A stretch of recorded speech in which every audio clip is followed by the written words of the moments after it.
Hov, hvad er det der? Hvad er det der? Hopla!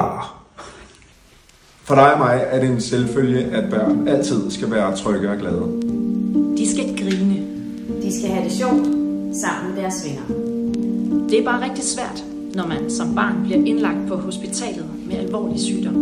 Når livet bliver vendt på hovedet i en alt for tidlig alder. Heldigvis findes der nogen, der kæmper imod de mørke dage og de alvorlige behandlinger med deres magiske evner.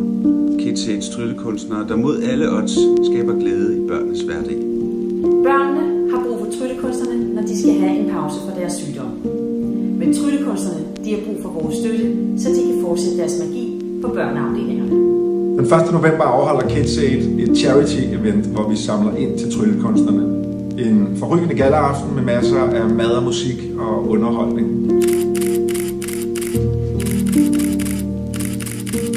Så kom og vær med, gør en forskel, og så sørger vi for, at magien fortsætter derude, hvor der er allermest brug for det.